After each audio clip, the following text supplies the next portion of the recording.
नमस्कार, जय Hind. Polity PT 365 की सीरीज़ में आपका बहुत बहुत स्वागत करता हूं। दोस्तों, ये मैगज़ीन आ चुकी है और ये आपके एग्ज़ाम के लिए रिवीजन के दृष्टिकोण से काफ़ी इम्पोर्टेंट होती है। और चूँकि आपका जो एग्ज़ाम है वो जून में होना है और ये मैगज़ीन ऑलरेडी बहुत लेट है, ठीक है। और इसमें जो घटनाएँ हैं वो शायद जनवरी तक ही इसमें कवर किया गया है।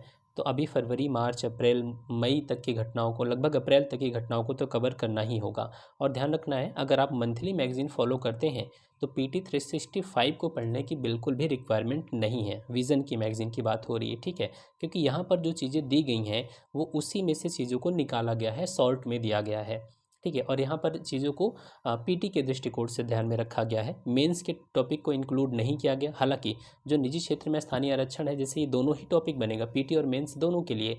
लेकिन पीटी में क्या ध्यान ध्यान रखना है, इसके संवैधानिक पहलू। मेंस में क्या ध्यान ध्यान रखना है कि क्या इन चीज़ों को होना चाहिए, स्थानीय आरक्षण होना चाहिए या नहीं होना चाहिए।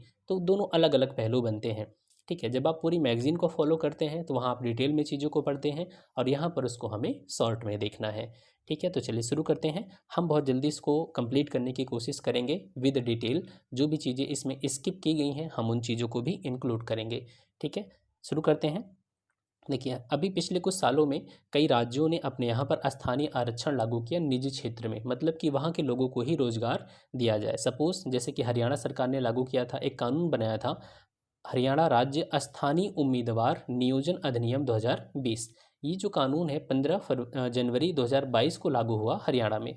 इसमें क्या कहा गया था कि जो क्लास थर्ड और क्लास फोर्थ की जॉब हैं जिनमें वेतन जो 30,000 से कम है, मतलब 30,000 तक मंथली जो वेतन है, क्लास थर्ड और क्लास फोर्थ की जॉब है प्राइवेट सेक्टर में, वो 75% वहाँ पर जो नौकरियाँ होंगी वो हरियाणा के लोगों को ही दी जाएंगी, ठीक है। तो वहाँ के जो व्यवसायिक संगठन थे उन्होंने पंजाब और हरियाणा हाई कोर्ट में उन्होंने याचिका दायर किया।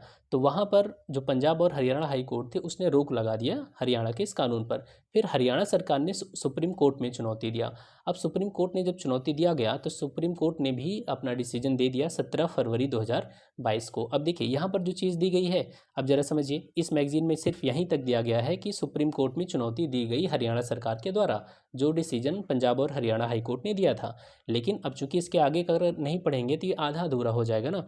तो 17 फरवरी 2022 को सुप्रीम कोर्ट ने भी अपना डिसीजन दे दिया और पंजाब और हरियाणा हाई कोर्ट ने जो रोक लगाई थी इस कानून पर उसको रद्द कर दिया, ठीक है। मतलब उन्होंने इस कानून को सही माना और पंजाब हरियाणा हाई कोर्ट को ये भी निर्देश दिया कि आप इसके कानूनी व्याख्या जल्दी से जल्दी करें। 4 हफ्ते का समय दिया था। तो कहने का मतलब ये जो स्थानीय आरक्षण है वो लागू है 75%, ठीक है। पंजाब हरियाणा में केवल हरियाणा ही नहीं बल्कि कई स्टेट हैं जिन्होंने ऐसे कानून को लागू किया है। कौन कौन?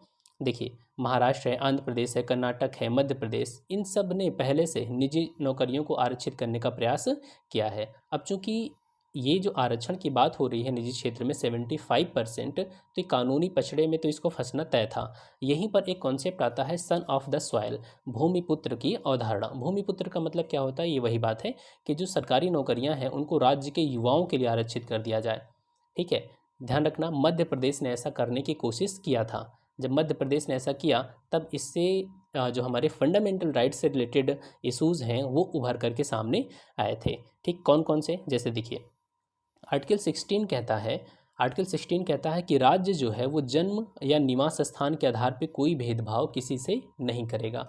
अगर आप ये कहते हैं कि सरकारी नौकरी में केवल मध्य प्रदेश के युवा ही अप्लाई कर सकते हैं तो इसका मतलब आर्टिकल 16 का वायोलेशन हो रहा है ना यहाँ पर मध्य प्रदेश सरकार के द्वारा। और मध्य प्रदेश जो सरकार है वो राज्य के वर्ड में आता है। जो आर्टिकल 13 आप जब पढ़ते हैं कि राज्य क्या होता है, तो राज्य वर्ड में सरकारें शामिल होती हैं। तो राज्य भेदभाव यहाँ पर कर रहा है किस आधार पे? निवास स्थान या जन्म के आधार पे। तो आर्टिकल 16 का वायलेशन होता है। इसके अलावा आप देख सकते हैं आर्टिकल 16 क्लॉज 2, इसमें कहा गया कि कोई भी नागरिक केवल धर्म, मूल, वंश, जाति, लिंग, वंश, जन्म स्थान, निवास या इनमें से किसी भी आधार पे कोई भेदभाव नहीं होगा, उसके साथ भेदभाव नहीं किया जाएगा, ठीक है। तो यहाँ पर आर्टिकल 16 क्लॉज 2। इसके अलावा 16 क्लॉज 3 है। अब ध्यान रखना, ये इंपॉर्टेंट है।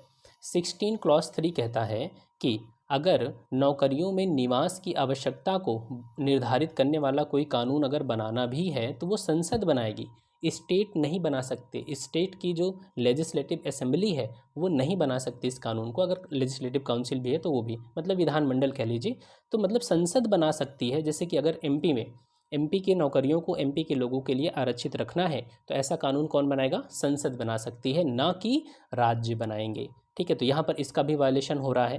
तो इस तरीके से ये चीज़ें हो गई। अब सवाल ये है कि संविधान निवास के आधार पर आरक्षण को रोकता क्यों है? क्यों आखिर संविधान मना करता है कि कोई भी राज्य इस तरीके का प्रतिबंध ना लगाए? इसलिए क्योंकि हमारे देश में एकल नागरिकता है। एकल नागरिकता क्या करता है? हमारे देश के लोगों में एक वन नेशन की जो फीलिंग है उसको मजबूत करता है, एक राष्ट्र की भावना को मजबूत करता है। ठीक है, हमारा जो संविधान है वो हमारे देश के लोगों को कहीं भी आने जाने की आज़ादी भी देता है, कहीं भी निवास करने की भी आज़ादी देता है, रोजगार करने की आज़ादी देता है। तो इस तरीके का जब कानून बनाया जाता है तो कहीं ना कहीं फंडामेंटल राइट का भी वायलेशन होता है और जो नेशनलिज्म की फीलिंग है वो भी कहीं ना कहीं कमज़ोर होती है। ठीक है, एक तरफ हम one nation one ration card की ओर बढ़ रहे हैं, एक तरफ हम वन नेशन वन इलेक्शन की भी बात हम कर रहे हैं। तो कहीं ना कहीं जब हम वन नेशन वन मार्केट की बात कर रहे हैं, जैसे कि ई नैम का कॉन्सेप्ट है, तो जब हम हर चीज़ को वन नेशन के हिसाब से देख रहे हैं तो रोजगार में आरक्षण को केवल अपने राज्य के लोगों के लिए ही क्यों कर रहे हैं? एक टाइम ऐसा आएगा जब कहेंगे कि अच्छा अभी राज्य के लिए, फिर कहेंगे कि ज़िले की नौकरी को ज़िले में ही रखिए, फिर गांव में ही रखिए। इस तरीके से क्या होगा? इस तरीके से तो लोगों में एक गैप बनता जाएगा ना, भेदभाव होने लगेगा बहुत ज़्यादा, और भी समस्याएं आएंगी। वो चीज़ें मेंस में देखना होगा। अब यहाँ पर ज़रा समझ लीजिए, जो सन ऑफ द सॉयल का कॉन्सेप्ट है उस पर सुप्रीम कोर्ट वगैरह की क्या राय है। देखिए, पहला केस है 1984 का, डॉक्टर प्रदीप जैन बनाम भारत संघवाद। इसमें सुप्रीम कोर्ट ने कहा था कि ऐसी नीतियां असंवैधानिक होंगी, लेकिन इस पर स्पष्ट नियम वहां पर कुछ नहीं बताया गया कि किस तरीके से किन किन जो संवैधानिक प्रावधान है उनका उल्लंघन होगा। 2002 में भी ऐसा ही केस आया था, जहां पर राजस्थान सरकार में क्या किया था कि जो सरकारी शिक्षकों की नियुक्ति के बारे में वहां पर जो उस ज़िले के हैं और ग्रामीण क्षेत्र के जो लोग हैं उनको प्रेफरेंस दिया गया था, प्रेफर किया गया था टीचर्स की नियुक्ति में। तो सुप्रीम कोर्ट ने इसको भी खारिज कर दिया था। और फिर यहाँ पर देख सकते हैं 1995 का है, सुनंदा रेड्डी बनाम आंध्र प्रदेश राज्यवाद। इसमें भी सुप्रीम कोर्ट ने राज्य सरकार की नीति को रद्द करने के लिए प्रदीप जैन मामले की टिप्पणी की पुष्टि की थी। इस नीति में शिक्षा के माध्यम के रूप में तेलुगु का अध्ययन करने वाले उम्मीदवारों को अतिरिक्त वेटेज 5% दिया गया था। मतलब जिन्होंने तेलुगु में पढ़ाई किया है उनको अतिरिक्त वेटेज दिया गया था। तो इसको भी इस केस में खारिज कर दिया गया। तो इस तरीके से आते रहे हैं। ठीक है, अब आगे चलते हैं। नेक्स्ट है अन्य पिछड़े वर्गों का उपवर्गीकरण, subcategorization of other backward classes. देखिए, ओबीसी जो अदर बैकवर्ड क्लासेस है उसमें ढेर सारी लगभग 3000 से ज़्यादा जातियाँ हैं। जो मंडल कमीशन था, मंडल कमीशन के हिसाब से अगर आप देखेंगे तो इन्होंने 3743 जातियों को पता लगाया था जो कि सामाजिक और शैक्षिक रूप से पिछड़े हैं। ठीक है, अदर बैकवर्ड क्लासेस के रूप में उनको इंक्लूड किया गया। तो इतनी जातियां थीं। अब इन जातियों में देखा गया कि बहुत जो लाभ है शिक्षा मतलब एजुकेशन क्षेत्र में और नौकरियों में, इनका जो लाभ मिला है वो ऊपर की ही कुछ जातियों को मिला है। ठीक है, तो इसी की वजह से जो ये सब कैटेगराइजेशन की बात हुई तो सरकार के द्वारा न्यायमूर्ति जी रोहिणी की अध्यक्षता में एक कमीशन का गठन किया गया। ध्यान रखना है, इसके कमीशन के अध्यक्ष कौन है? तो न्यायमूर्ति जी रोहिणी, इसीलिए इसको जी रोहिणी कमीशन भी कहा जाता है। पर्पस क्या है कि जो ओबीसी में आरक्षण है विभिन्न जातियों को, उसका सब कैटेगराइजेशन किया जाए ताकि जो आरक्षण का लाभ है वो सभी को मिल सके। ध्यान रखना, ओबीसी को आरक्षण जो अभी है वो एजुकेशनल इंस्टीट्यूट, जैसे कि आप यूनिवर्सिटी में एडमिशन लेते हैं तो वहाँ पर भी सीटें आरक्षित होती हैं और नौकरियों में भी है। तो 2 जगहों पर आरक्षण है ओबीसी को। अब इसके बैकग्राउंड की बात करें रिजर्वेशन की, तो सबसे पहले आता है पहला पिछड़ा वर्ग आयोग। प्रथम पिछड़ा वर्ग आयोग काका कालेलकर की अध्यक्षता में बना था 1953 में। फिर इसके बाद 1979 में दूसरा पिछड़ा वर्ग आयोग बनता है बिंदेश्वरी प्रसाद मंडल बीपी मंडल की अध्यक्षता में। सरकार किसकी थी? मोरारजी देसाई की सरकार उस समय थी। इन्होंने द्वितीय पिछड़ा वर्ग आयोग का गठन किया। ठीक है, आर्टिकल 340 का प्रयोग करते हुए। इसके बाद 1992 में, ध्यान रखना, अब इसी बीपी मंडल के बाद बहुत सारे केसेस आते हैं। जब बीपी मंडल की अध्यक्षता में कमीशन का गठन हुआ तो इन्होंने अपनी रिपोर्ट दिया। रिपोर्ट में लेकिन उस समय तक इनकी जो सरकार थी मोरारजी देसाई की वो सरकार ही गिर गई थी। फिर 1990 में, चूँकि उस समय तक आरक्षण का जो मुद्दा था वो आ गया था, अब इनको चुनाव जीतना था, किसको, वीपी सिंह सरकार को। तो मतलब पहले चुनाव के पहले तो इन्होंने 1990 में इन्होंने अनाउंस कर दिया था कि हम, अगर हमारी सरकार आती है तो हम इस आरक्षण को लागू करेंगे। तो बीपी मंडल कमीशन ने जो रिपोर्ट दिया था, 10 साल तक कोई सुनवाई नहीं हुई। कांग्रेस की सरकार आई, कांग्रेस ने इस पर ध्यान नहीं दिया। फिर बीपी सिंह, मतलब जो चुनाव होना था तो उसमें ये मुद्दा काफ़ी हाईलाइट हुआ और फाइनली 1990 में 27% आरक्षण दे दिया गया। ठीक है। 1991 में क्या हुआ था, जब नरसिंह राव की सरकार थी तो उन्होंने उसमें 2 चेंजेस किए थे। 2 चेंजेस क्या किए थे कि 10% ईडब्ल्यूएस को आरक्षण दिया था, इकोनॉमिकली वीकर सेक्शन। और क्या किया था इन्होंने कि जो पिछड़ा वर्ग है उसके अंदर भी आरक्षण देने की बात किया था। अब ध्यान से समझना, सुप्रीम कोर्ट ने क्या किया कि इस वाले आरक्षण को खारिज कर दिया था। और यही केस कौन सा था, इसी को हम मंडल केस कहते हैं 1992 में। ठीक है। मंडल केस में कहा गया था कि ये जो 10% आपने अलग से आरक्षण दे दिया ये गलत है, क्योंकि इससे आरक्षण क्या होता है, वो 50% को क्रॉस कर जाता है। अब आपके मन में सवाल आया होगा कि ईडब्ल्यूएस को आरक्षण अभी भी तो दिया गया है। तो सवाल ये है कि देखिए, आपको पता है 27% ओबीसी को आरक्षण है। ठीक है। 27% ओबीसी को, और एससी को और एसटी को टोटल मिला के कितना हो जाता है, 49%। ये जो आरक्षण 49% टोटल बनता है, 27% और 15% और 7%। ठीक है, ये आरक्षण है। तो 49% जो आरक्षण बना और 10% इन्होंने अलग से दिया था, ध्यान रखना। इसी की वजह से ये जो आरक्षण वो 59% बन गया था उस समय। लेकिन इस समय की जो सरकार है उसने क्या किया, अलग से 10% आरक्षण नहीं दिया। उन्होंने क्या किया, जो इस समय की सरकार, जिन्होंने 49%, तो ये तो फिक्स हो गया ओबीसी एससी एसटी को, बाकी जो 51% बचा है उसके अंदर इन्होंने 10% दिया है। इसीलिए सुप्रीम, हालांकि ये केस तो अभी सुप्रीम कोर्ट में ही है, तो इसलिए अभी तक इसको खारिज नहीं किया गया है। ठीक है। अब यहाँ पर ये हो गया 1992। फिर 1992 में ही यहाँ पर जो इंदिरा साहनी केस है, इसमें सुप्रीम कोर्ट ने क्रीमी लेयर का कॉन्सेप्ट लाया। इन्होंने कहा कि जो आरक्षण है वो ठीक है, कोई दिक्कत नहीं, लेकिन जो नरसिंह राव की सरकार ने 10% अलग से आरक्षण दिया है उसको ख़त्म कर दिया। और इन्होंने कहा कि ओबीसी में भी सबको आरक्षण नहीं मिलना चाहिए। तभी एक कॉन्सेप्ट आया क्रीमी लेयर। क्रीमी लेयर का मतलब मलाईदार परत। तो इन्होंने फिर इसके बाद एक कमेटी का गठन होता है, रामनंदन समिति। क्या नाम है उसका, रामनंदन समिति। रामनंदन समिति का गठन किया गया 1993 में। इन्होंने रिपोर्ट दिया और तभी से क्रीमी लेयर का कॉन्सेप्ट हमारे देश में आ जाता है।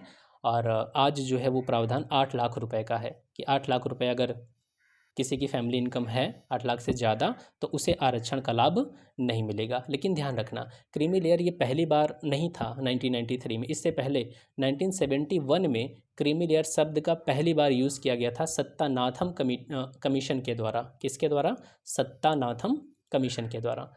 ठीक है।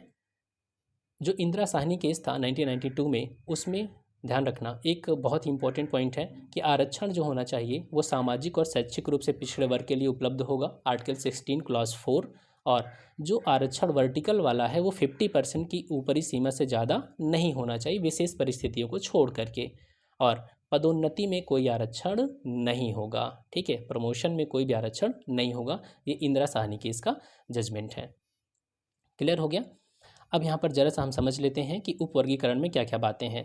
देखिए, जी रोहिणी कमीशन, इसमें 4 सदस्य हैं और ये हो गए जी रोहिणी, तो इसके अध्यक्ष हैं। ठीक है, केंद्र सरकार ने इसको गठन किया है। पर्पज़ क्या था कि आरक्षण का जो लाभ है उसका न्याय संगत तरीके से बंटवारा किया जा सके, सभी जातियों को इसका लाभ मिले। ठीक है।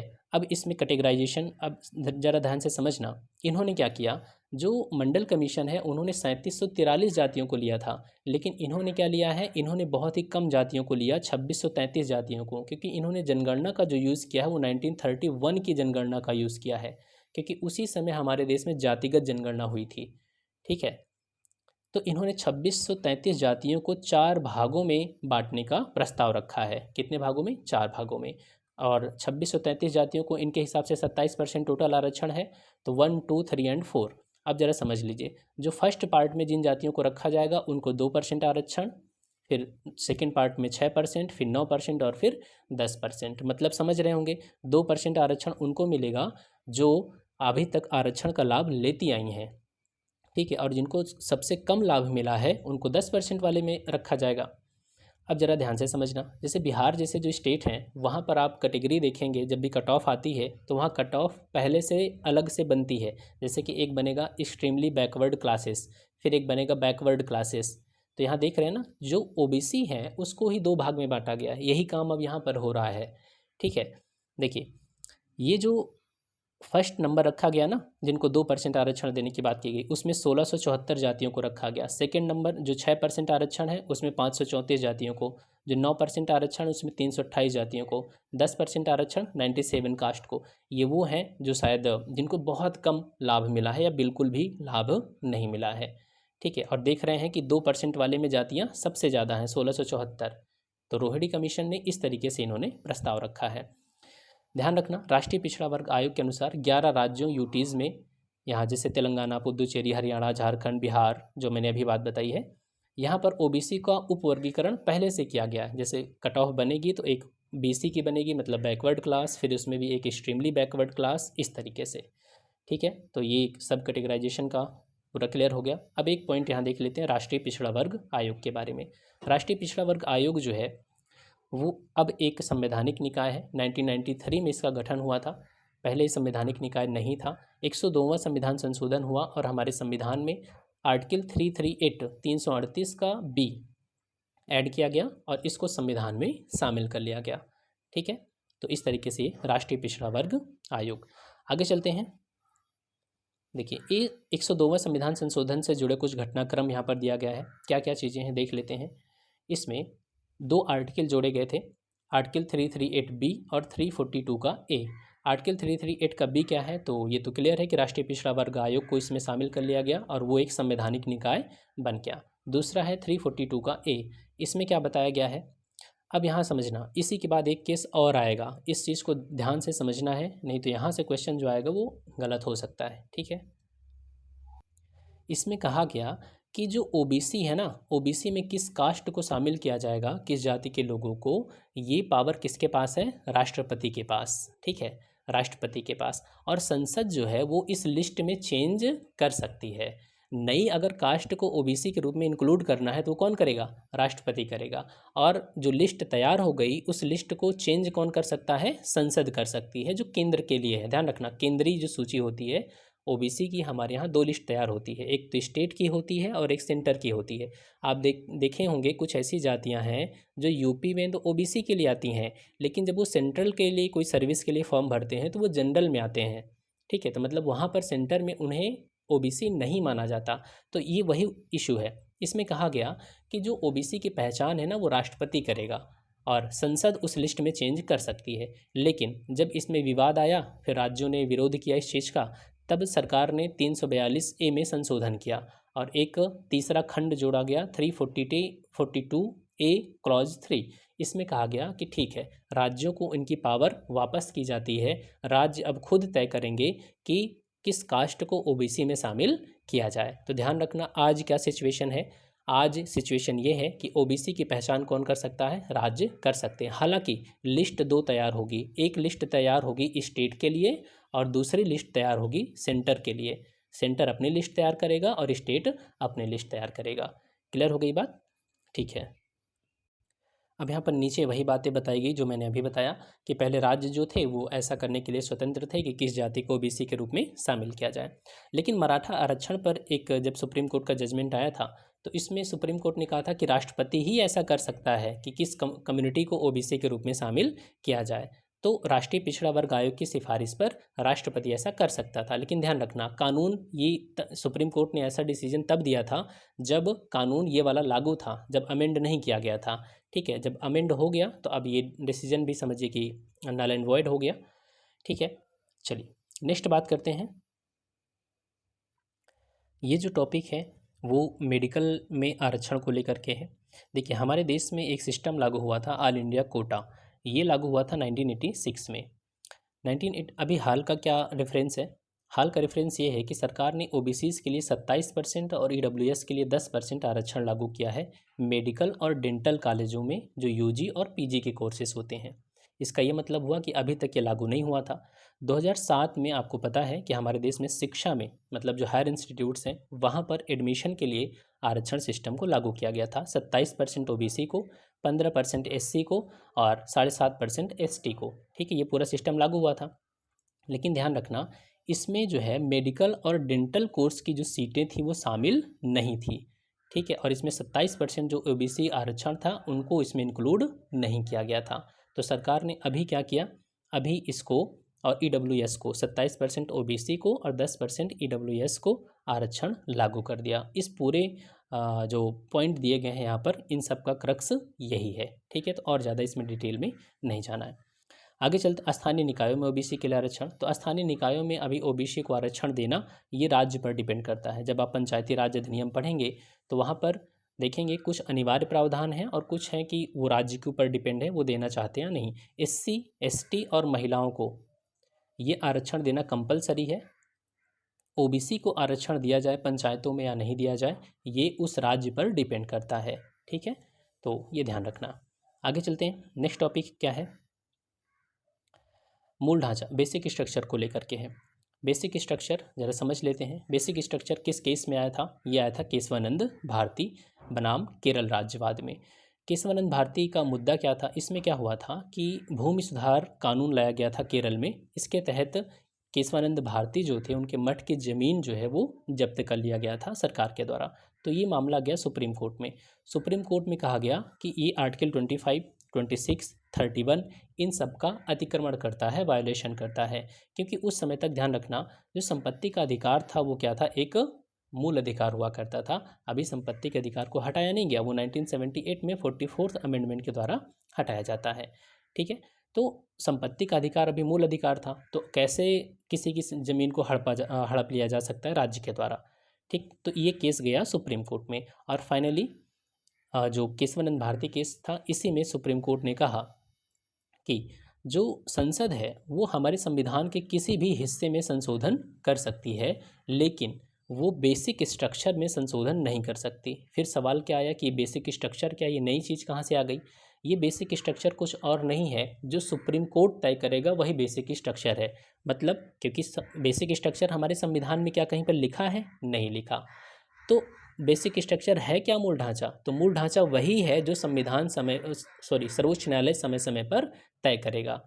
ठीक है, तो समय समय पर विभिन्न वाद में सुप्रीम कोर्ट ने इन चीज़ों को बेसिक स्ट्रक्चर घोषित किया है। जैसे कि भारत की संप्रभुता, अगर आपसे पूछा जाए कि क्या प्रस्तावना बेसिक स्ट्रक्चर है, बिल्कुल नहीं।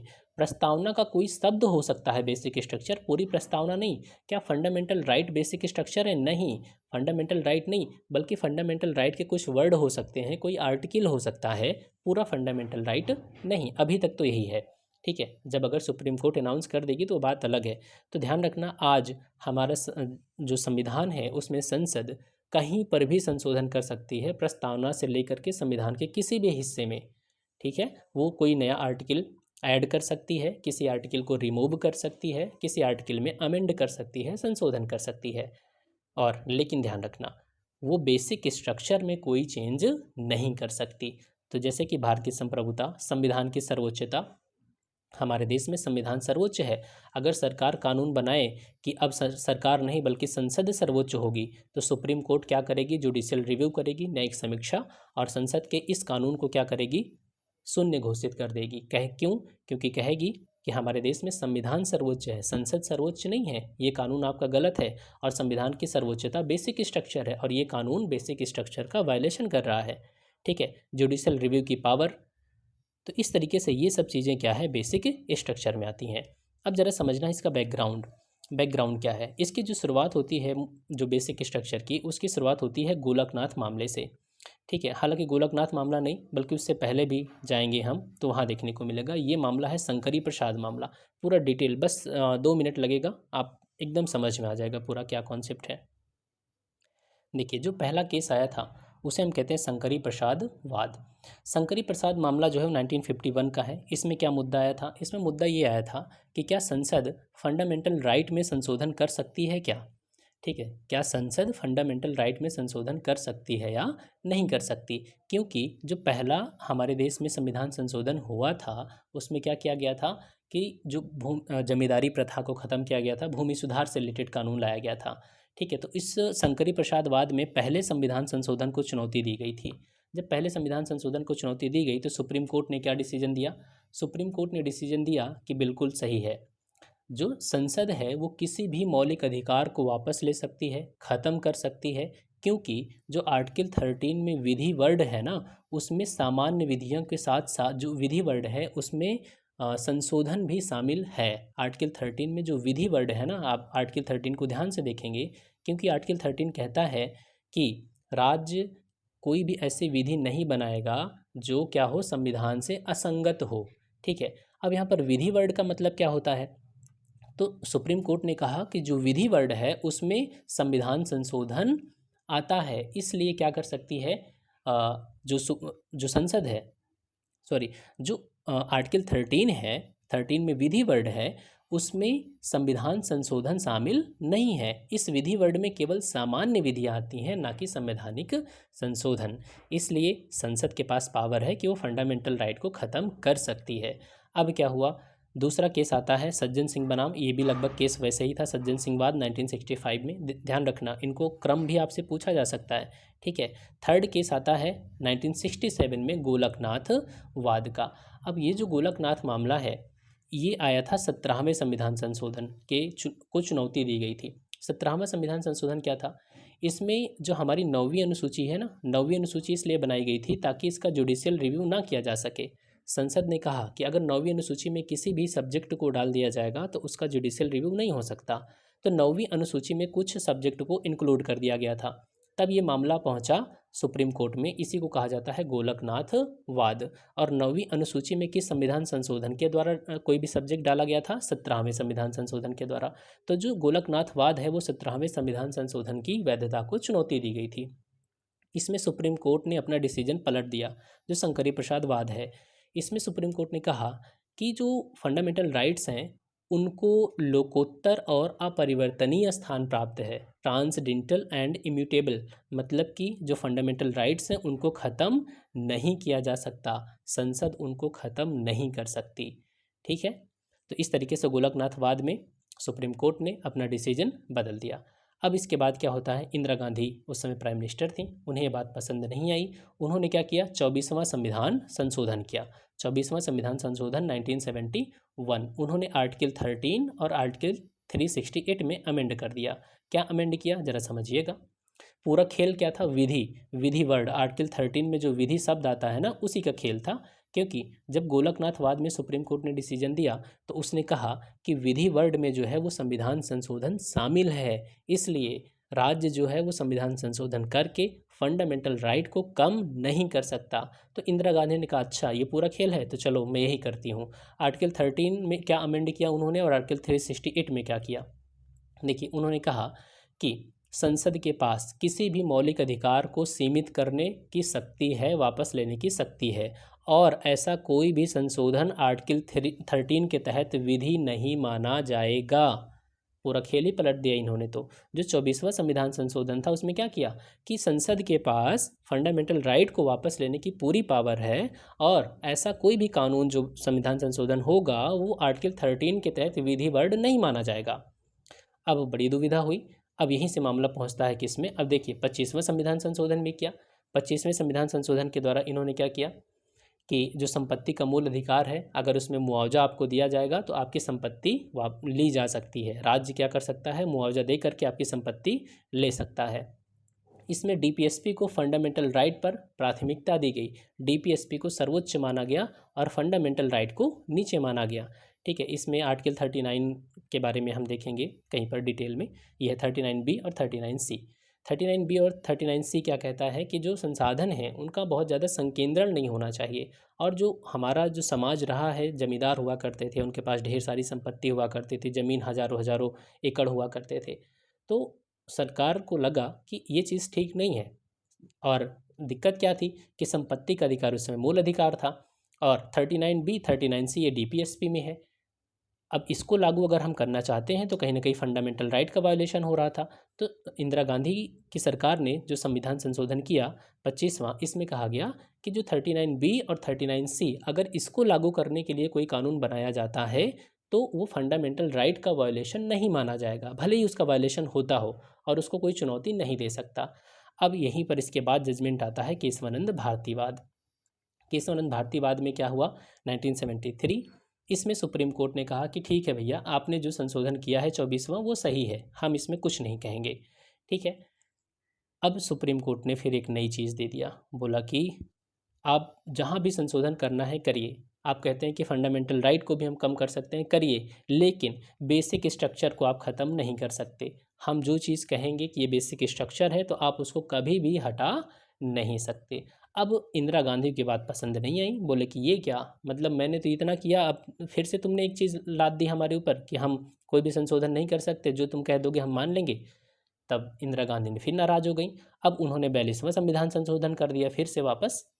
42वां संविधान संशोधन करके क्या कहा, उन्होंने कहा कि देखो सुप्रीम कोर्ट, अब हम लास्ट बार कह रहे हैं कि संसद की संविधान संशोधन करने की असीमित पावर है, मतलब उसकी पावर पर कोई भी लिमिट नहीं है। और ध्यान रखना, जो भी हम संविधान संशोधन करेंगे, संसद कानून बनाएगी, उस अधिनियम को न्यायालय में चुनौती नहीं दी जा सकती किसी भी आधार पे, चाहे वो क्यों ना फंडामेंटल राइट का वायलेशन ही कर रही हो।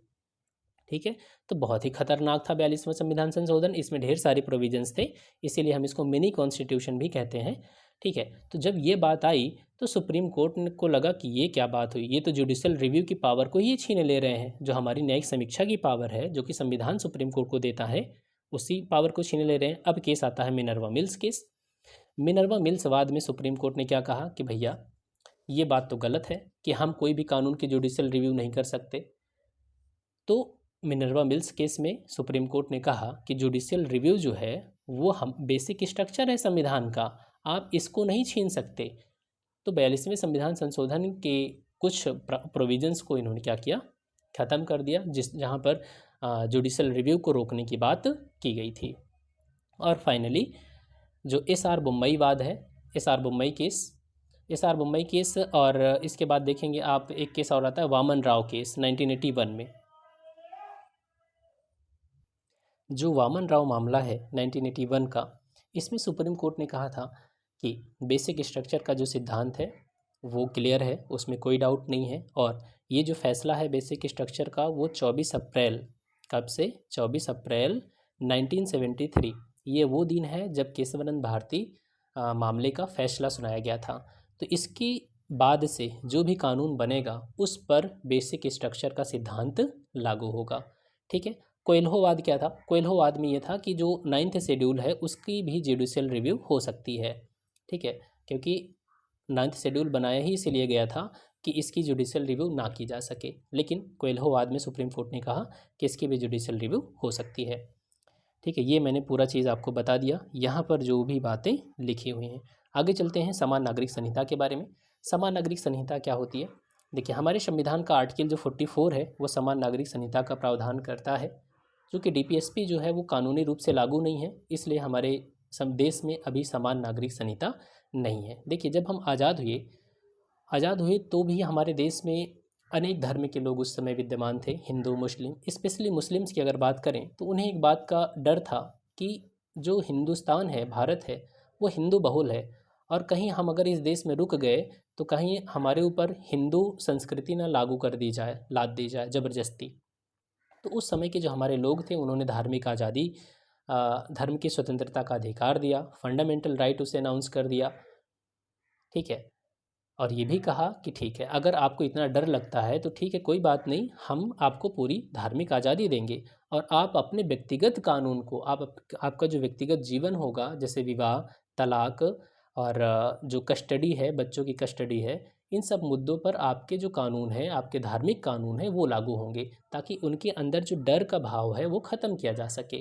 ठीक है, तो यहीं से ध्यान रखना, हमारे देश में कुछ ऐसे धर्म हैं जैसे कि मुस्लिम, क्रिश्चियन, ईसाई, इन सभी के लिए एक अलग व्यक्तिगत कानून है। अब ज़रा समझना कुछ बातों को। देखिए जो हमारा देश है ना, वहाँ सिविल मामलों में जो भी नागरिक मामले हैं वहाँ पर समान संहिता का अनुसरण किया जाता है। सिविल मामले का मतलब क्या हो गया कि जैसे कि कोई कॉन्ट्रैक्ट से रिलेटेड है, जैसे अब देखेंगे कि सीपीसी है, संपत्ति से रिलेटेड मुद्दा है, कोई भी जैसे अपराध करता है तो आज क्या अपराध करने पर किसी को धर्म के आधार पर सज़ा मिलती है? नहीं, उसके लिए सीआरपीसी है, आईपीसी है, उसके तहत मिलता है। लेकिन जब व्यक्तिगत मामलों की बात आती है तो वहाँ पर हमें भारत में अलग अलग कानून देखने को मिलते हैं। ध्यान रखना, हिंदू, बौद्ध, जैन और सिख, इनके लिए एक कानून है। ध्यान रखना, जब हमारे देश में कानून बना था, संविधान लागू हो रहा था, तो उस समय हिंदुओं से रिलेटेड हिंदू कोड बिल आया था, जिनमें हिंदुओं के व्यक्तिगत जीवन को नियंत्रित करने की बात कही गई थी। जैसे कि बहुविवाह नहीं होगा, बेटियों को भी संपत्ति का उत्तराधिकार मिलेगा, उनको संपत्ति में हिस्सेदारी मिलेगी। हिंदू उत्तराधिकार अधिनियम आया 1956 है, जिसमें हिंदू, बौद्ध, जैन, सिख ये सब शामिल हैं। ठीक है, तो हिंदुओं और बौद्ध, जैन और सिख, इनके लिए तो एक आप कह सकते हैं कि समान नागरिक संहिता इनके लिए। लेकिन जो बाकी धर्म के लोग बचे, मुस्लिम हैं, पारसी हैं और ईसाई हैं, इनके लिए व्यक्तिगत कानून लागू है। तो अब इसी से रिलेटेड ये प्रोविजंस अब मांग हो रही है। कई बार सुप्रीम कोर्ट के द्वारा भी कहा गया कि अब समय आ गया है हमारे देश में समान नागरिक संहिता का। आर्टिकल 44 क्या कहता है कि राज्य संपूर्ण भारत के राज्य क्षेत्र में नागरिकों के लिए एक समान नागरिक संहिता को सुनिश्चित करने का प्रयास करेगा। ठीक है, तो ये पीटी का टॉपिक। मेंस का जो टॉपिक आपका बनता है वो इस ऐसे बनता है कि क्या लागू कर देना चाहिए अभी या नहीं करना चाहिए, तो वो एक अलग डिस्कशन हो जाता है। ठीक, अब यहाँ पर कई बार सवाल आता है कि कौन सा ऐसा राज्य है जहाँ पर समान नागरिक संहिता लागू है, तो कहते हैं गोवा। गोवा में एक कानून है Portuguese civil code 1867, Portuguese civil code 1867। ये इस कानून के द्वारा गोवा में सभी लोगों पर एक प्रकार का कानून लागू है। लेकिन ध्यान रखना, ये पूरी तरीके से समान नागरिक संहिता नहीं है। क्यों नहीं है? क्योंकि इसमें धार्मिक आधार पर भेदभाव किया गया है। जैसे कि वहाँ पर भी ये कानून है कि अगर कोई हिंदू महिला 25 साल तक एक लड़के को पैदा नहीं करती है, तो क्या होगा, वो दूसरी शादी कर सकता है जो उसका हस्बैंड है। ठीक है, तो ये समान नागरिक संहिता तो नहीं हुई ना पूरी तरीके से। तो इस तरीके से भी कुछ ऐसे प्रोविजंस हैं जो उसको बताते हैं कि पूरी तरह समान नागरिक संहिता नहीं है। हालांकि कानून भी तो बहुत पुराना है, 1867 का, तो उस समय की परिस्थितियों के हिसाब से इस कानून को बनाया गया था। ठीक है, देखिए, जो आज़ादी के पहले अगर बात करें तो 1840 में लेक्स लॉ की रिपोर्ट आई थी। इस रिपोर्ट में ही कहा गया था कि जो भारतीय कानून है उसका क्या किया जाए, कोडिफिकेशन, संहिताकरण किया जाए। संहिताकरण का मतलब सबका जो कानून है वो क्या किया जाए, लिख दिया जाए। जो अपराध से रिलेटेड है, साक्ष्य से रिलेटेड है, संविदा से रिलेटेड है, सब कानूनों को कोड के रूप में बदल दिया जाए। और इसमें कहा गया था कि हिंदुओं और मुस्लिमों के व्यक्तिगत कानूनों को इस प्रकार के संहिताकरण के दायरे से बाहर रखा जाना चाहिए। तो कहने का मतलब यहाँ पर भी आप देख रहे होंगे कि जो व्यक्तिगत मामले हैं उसमें इस कानून से उनको बाहर रखने की बात की गई थी। फिर आप देखेंगे महारानी की 1859 की जो उद्घोषणा हुई थी, जब 1857 का विद्रोह हुआ, तो उसके बाद 1858 में भारत शासन अधिनियम लाया गया। और इसमें क्या किया गया, जब अंग्रेज़ों ने इसका इवैल्यूएशन किया कि विद्रोह क्यों हुआ था, तो एक कारण पता चला कि हमने इनके कल्चर में बहुत ज़्यादा हस्तक्षेप किया था। हमने हिंदुओं को खूब, जो जनजातियाँ बेचारी थीं, उन सबको खूब ईसाई में कन्वर्ट किया था। इनकी धार्मिक भावनाएं खूब आहत हुई थीं, तो ये भी एक कारण था। तो जब 1858 का अधिनियम आया, उसके बाद 1859 में घोषणा हुई, तो महारानी ने क्या घोषणा किया कि हम अब आपके सांस्कृतिक धार्मिक मामलों में कोई हस्तक्षेप नहीं करेंगे। ठीक है, BN राव कमेटी का भी बाद में गठन किया गया 1941 में हिंदू कानून को संहिताबद्ध करने के लिए। और आज़ादी के बाद जब हम आज़ाद हो गए तो हिंदू कोड बिल लाया गया, हिंदू उत्तराधिकार अधिनियम बना। तो इस तरीके से, हालांकि अभी भी समान नागरिक संहिता लागू नहीं है। उत्तराखंड ने कहा, उत्तराखंड में भी नई सरकार जो बनी, उन्होंने कहा कि हम जल्दी ही समान नागरिक संहिता लाएंगे। अब देखिए, मेंस का जो टॉपिक होगा वो पूरी तरीके से इससे अलग होगा। वहाँ पर हमें देखना है कि जो कॉमन सिविल कोड होगा उसके पक्ष में क्या क्या तर्क हैं, कॉमन सिविल कोड के विपक्ष में क्या तर्क हैं, और फिर एक बेटर कंक्लूजन बताइए कि कैसे होना चाहिए, क्या हमारे देश में लाया जाए समान नागरिक संहिता या अभी उपयुक्त समय नहीं आया है। तो ये मेंस का टॉपिक बनता है, अभी हम इनके बारे में नहीं पढ़ेंगे। आगे चलते हैं, धर्मांतरण विरोधी कानून, एंटी कन्वर्जन लॉस। अभी हाल ही में कर्नाटक में एक कानून इसी तरीके का बनाने का विधेयक प्रस्तुत किया गया, जिसका नाम क्या है, कर्नाटक धर्म की स्वतंत्रता का अधिकार विधेयक 2021। सामान्यतः हम इसे क्या कहते हैं, एंटी कन्वर्जन बिल, क्योंकि आपने देखा होगा अब ये थोड़ा सा एक विवादित मुद्दा हो जाता है। ठीक है, क्योंकि यहाँ पर आपने देखा होगा धर्मांतरण काफ़ी हो रहा है। लोगों का, और वो भी ज़बरदस्ती भी किया जा रहा है। बहुत से ऐसे लोग हैं जो गूंगे और बहरे बच्चे हैं, उनको भी धर्मांतरित करा दिया गया, मुस्लिम धर्म में उनको कन्वर्ट कराने की कोशिश की गई। ठीक है, तो ऐसे इशूज़ भी देखने को मिल रहे थे। तो इसी वजह से कई बार सरकार ने, और कई ये भी देखने को मिला कि शादी का लालच दे करके पहले शादी कर लिया और फिर उन्होंने अपना वास्तविक धर्म बताया। तो ये चीज़ें दिक्कत सामने आ रही थी। तो इसीलिए कई राज्यों ने ऐसा कानून बनाने की कोशिश किया। जैसे कि यहाँ देखिए, कम से कम 9 राज्यों में इस प्रकार के कानून अभी लागू हैं। जैसे कि उड़ीसा, एमपी, अरुणाचल, गुजरात, हिमाचल, छत्तीसगढ़, झारखंड, उत्तराखंड और उत्तर प्रदेश। तो जो हमारे देश में धर्मांतरण विरोधी कानूनों का अगर आप इतिहास देखेंगे तो आज़ादी के पहले भी ऐसे कानून बने थे, क्योंकि उस समय अंग्रेज़ों ने ईसाईकरण करने की कोशिश किया था, क्रिश्चियन धर्म में कन्वर्ट करने की बहुत ज़्यादा कोशिश की थी। तो बहुत से जो हमारे जो रियासतें थीं, उन्होंने ऐसा कानून बनाया था। जैसे कि रायगढ़ राज्य धर्मांतरण कानून, पटना धार्मिक स्वतंत्रता कानून, उदयपुर राज्य धर्मांतरण विरोधी कानून। तो ये जो पटना, उदयपुर, रायगढ़, इन सभी ने कोशिश किया था इस तरीके से कानून बनाने की, ताकि जो ईसाई मिशनरियाँ हैं उनका प्रभाव ख़त्म किया जा सके। आज़ादी के बाद भी कोशिश हुई थी, लेकिन कुछ असफल प्रयास किए गए। जैसे कि 1954 में आया था भारतीय धर्मांतरण विनियमन और पंजीकरण विधेयक, 1960 में, 79 में, तो हालांकि ये सब फेल रहे। वर्तमान स्थिति क्या है?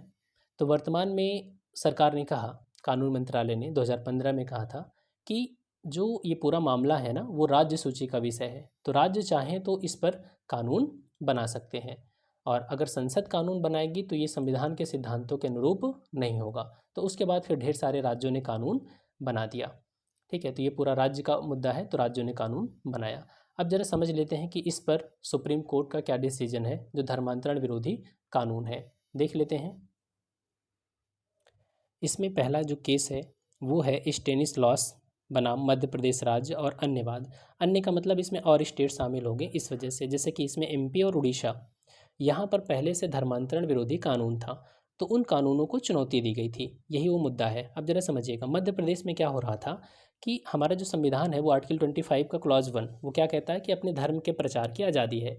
तो वहाँ ईसाई मिशनरियाँ धर्म का प्रचार तो कर रही थी, लेकिन लोगों को कन्वर्ट भी करा रही थी लालच दे करके। अब ये मामला सुप्रीम कोर्ट पहुंचा।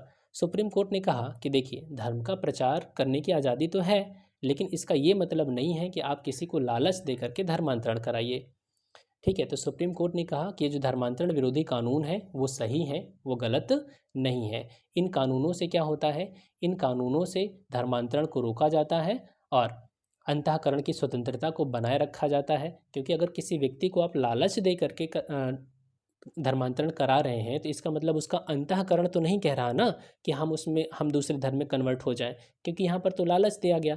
वो धर्मांतरण अच्छा है जहाँ पर हमारा मन खुद कहे कि हाँ, मुझे दूसरा धर्म पसंद है, मैं उस धर्म में जाना चाहता हूँ या चाहती हूँ। ठीक है, और इससे क्या होता है, लोक व्यवस्था भी बनी रहती है। तो इन 3 आधारों पे सुप्रीम कोर्ट ने कहा कि ये जो धर्मांतरण विरोधी कानून है वो सही है। ठीक है, और यहाँ देख सकते हैं, देखिए दूसरा केस है सरला मुदगल केस। सरला मुदगल केस में क्या कहा गया था कि अगर बहुविवाह प्रथा को मानने के लिए कोई इस्लाम धर्म अपनाता है, क्योंकि इस्लाम धर्म में ऐसी मान्यता है कि 4 शादियां हो सकती हैं। अब कोई व्यक्ति है जिसने क्या किया कि मुस्लिम धर्म में कन्वर्ट कर लिया, और 4 लालच क्या था उसके मन में, क्या था कि 4 शादी कर लेंगे। तो सुप्रीम कोर्ट ने कहा नहीं, ये ऐसा नहीं हो सकता।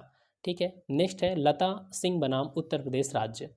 इसमें क्या कहा गया था, सुप्रीम कोर्ट ने कहा कि अगर कोई विवाह अंतरजातीय है, मतलब दूसरी जाति में है, दूसरे धर्म में है, और कोई लड़की है, लड़का है, अपनी अलग जाति में, अलग धर्म में विवाह करता है और उसे हिंसा या धमकी दी जाती है कि मार देंगे तुम्हें, तो इसके लिए सुप्रीम कोर्ट ने कहा कि कड़ी से कड़ी सज़ा होनी चाहिए ऐसे मामलों में।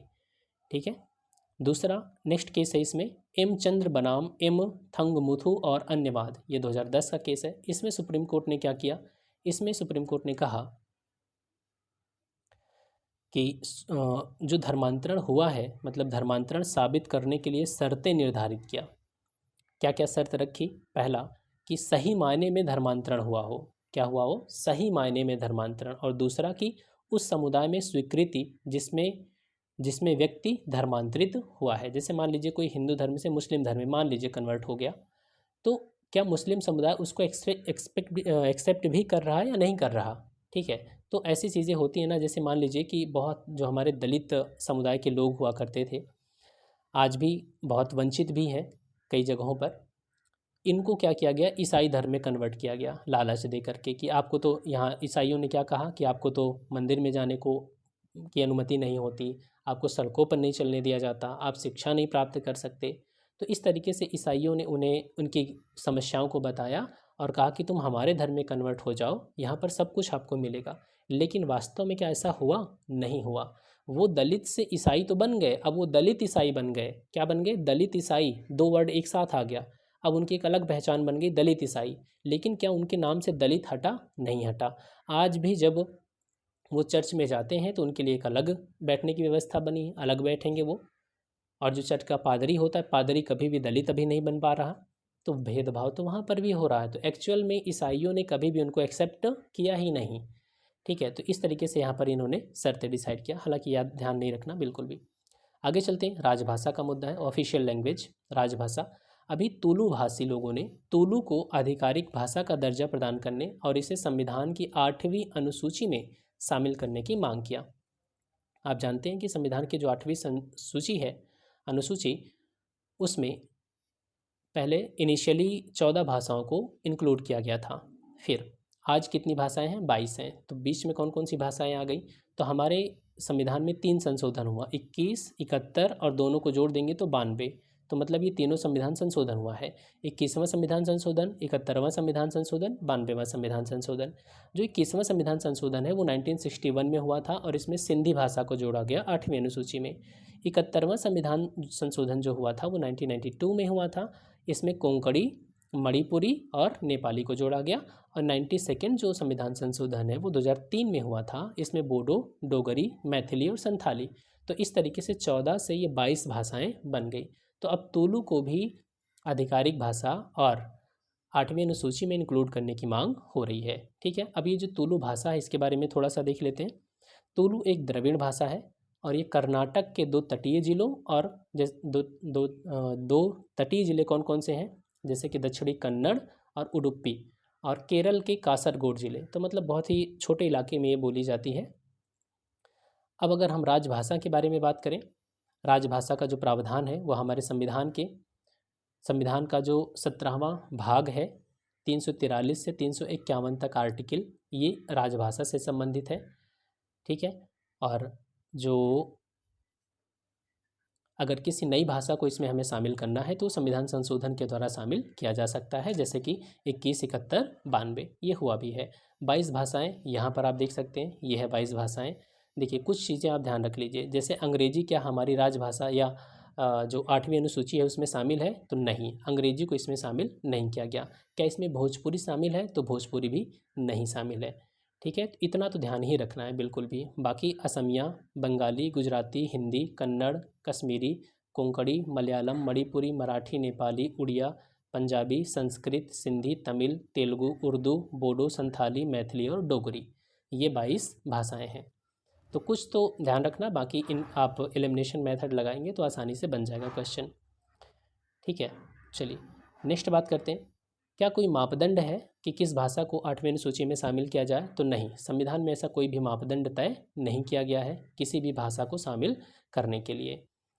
ठीक है, चलिए आगे चलते हैं। अब इसमें महत्व क्या होता है कि अगर किसी भी भाषा को 8वीं अनुसूची में शामिल कर लिया जाए, तो जब 8वीं अनुसूची में शामिल कर लिया जाता है तो वह राजभाषा बन जाती है। राजभाषा का मतलब कामकाज की भाषा, ऑफिशियल लैंग्वेज। साहित्य अकादमी के द्वारा उस भाषा को मान्यता दे दी जाएगी और उस भाषा की पुस्तकों का भारत में मान्यता प्राप्त अन्य भाषाओं में अनुवाद भी किया जाएगा। जैसे मान लीजिए तुलु भाषा को 8वीं अनुसूची में शामिल कर लिया जाता है, तो तुलु भाषा के जो भी ग्रंथ हैं, साहित्य हैं, उनको क्या किया जाएगा? अन्य भाषाओं में भी ट्रांसलेट किया जाएगा। इसके अलावा जो हमारे सांसद विधायक हैं वो विधानसभाओं में, संसद में संवाद भी कर सकते हैं तुलु भाषा में। मान लीजिए कि तुलु को अगर अनुमति मिल जाती है, अनुसूची में शामिल कर लिया जाता है, तब की बात है। इसके अलावा जो उम्मीदवार होते हैं वो सिविल सेवा परीक्षाओं में उस भाषा में लिख सकते हैं अपना आंसर। तो ये इसके फ़ायदे होते हैं। ठीक है, तो हम इस वीडियो में इतना ही रखेंगे। जो नेक्स्ट हमारा टॉपिक होगा वो सहकारिता से रिलेटेड होगा। ठीक है, बहुत जल्दी हम ख़त्म करेंगे। थोड़ा भी हम चीज़ों को डिटेल में पढ़ रहे हैं। जहाँ पर जो टॉपिक ज़रूरी नहीं लगेंगे हम उनको जितना ज़रूरी होगा उतना पढ़ने के बाद उसको हम छोड़ भी देंगे। ठीक है, तो thanks for watching, keep smiling.